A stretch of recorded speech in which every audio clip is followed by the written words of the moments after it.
మాదిగలకు 12% రిజర్వేషన్ ఇవ్వాలి. రాష్ట్ర SC corporation chairman Pidamarthi Ravi. ఎస్సీలకు 12% రిజర్వేషన్ కల్పించాలని తెలంగాణ రాష్ట్ర SC corporation chairman doctor Pidamarthi Ravi demand చేశారు. ఈ సందర్భంగా కొత్తకోట పట్టణ కేంద్రంలో ఏర్పాటు చేసిన మీడియా సమావేశంలో ఆయన మాట్లాడుతూ, ఎన్నికలకు ముందు ఎస్సీ వర్గీకరణ చేస్తానని హామీ ఇచ్చిన ప్రధాని నరేంద్ర మోడీ ఆ దిశగా ఒక్క అడుగు కూడా ముందుకు వేయలేదని ఆయన ఎద్దేవా చేశారు.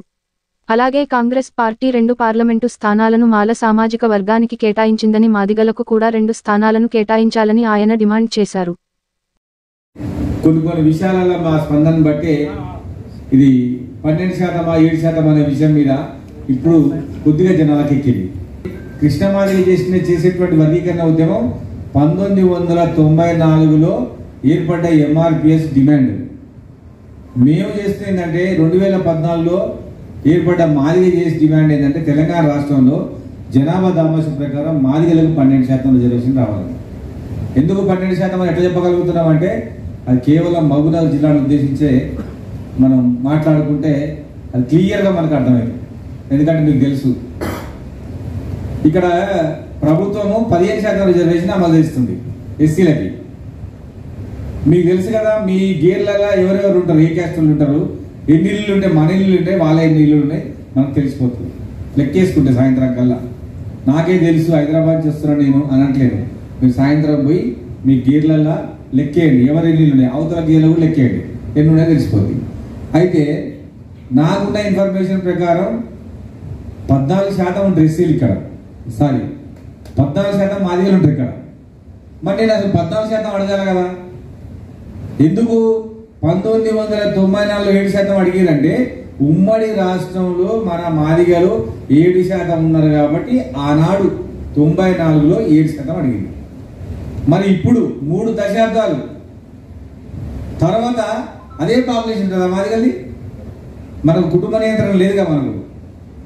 కాబట్టి మనం ఎక్కువ జనాభా ఉంటాం, జనాభా దామాషా ప్రకారం ఎంత ఉంటే అంత ఏమంటున్నాం. అయితే ఇప్పుడు మొన్న ఎన్నికల్ని గమనించండి. మొన్న ఎన్నికల్ని బీజేపీ పార్టీ మాదిగలకు 14 సీట్లు ఇచ్చింది, బీఆర్ఎస్ 13 సీట్లు ఇచ్చింది, కాంగ్రెస్ 10 సీట్లు ఇచ్చింది. అప్పుడు మేము అందరం అడిగినాం, వాళ్ళని ఇస్తే మీరు ఇట్లా ఇస్తే మేము ఎట్లా అనంటే లేదు 2 లోక్సభ సీట్లు ఇస్తాం, ఒక ఎమ్మెల్సీ ఇస్తాం, దీన్ని సరి చేస్తామని అప్పుడు చెప్పింది. అయితే మీకు నేను చెప్పేది ఏంటంటే మనం అంత జనాభా లేకపోతే వాళ్ళు 14, 13, 10 సీట్లు ఎట్లా ఇస్తారు? మనం ఇతరా సాధ్యం కాదు కదా.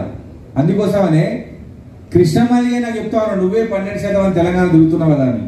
అవునన్నా, మీరు 12% ఒప్పుకోండి, నేను సంఘం వదిలిపెట్టి పార్టీ వదిలిపెట్టి ఎమ్మటే దిగుతాను. నేను నాకు వేరే పని వద్దన్నా, నువ్వు చెప్పిన పని చేస్తాను. నేను నా ఎందుకు ఇట్లా 12% అంటున్నావు అంటే నేను ఏమనట్లేదన్నా, జనాభా నిష్పత్తి ప్రకారం ఎంత ఉంటే అంతే చేద్దాం.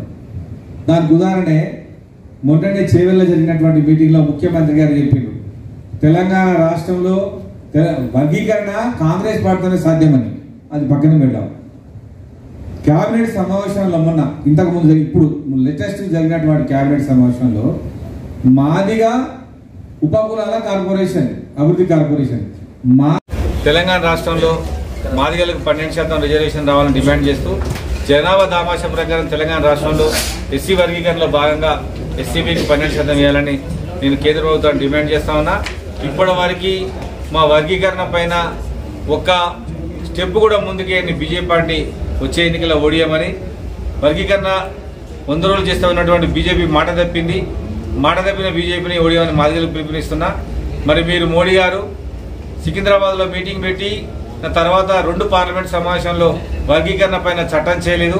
మీరు రామాలయం కట్టి ఓట్లాడుతున్నారు కాబట్టి వర్గీకరణ చేయనందుకు మాదిగలు ఎవరు ఓటేద్దని నేను మాదిగలకు విజ్ఞప్తి చేస్తున్నా. ఎక్కడున్నా సరే మీరు ఈసారి బీజేపీకి వ్యతిరేకంగా పనిచేయాలని మాదిగలందరూ కూడా విజ్ఞప్తి చేస్తా ఉన్నా. అదేవిధంగా నిన్న మరి నాగర్ కర్నూలు మరి పెద్దపల్లిలో 2 సీట్లు మాల సామాజిక వర్గానికి ఇచ్చిండ్రు. అదేవిధంగా మరి వరంగల్ కంటోన్మెంట్ టికెట్ మాదిగలకు ఇచ్చి మాదిగలను బ్యాలెన్స్ చేయాల్సిందిగా నేను కాంగ్రెస్ పార్టీకి విజ్ఞప్తి చేస్తా ఉన్నా.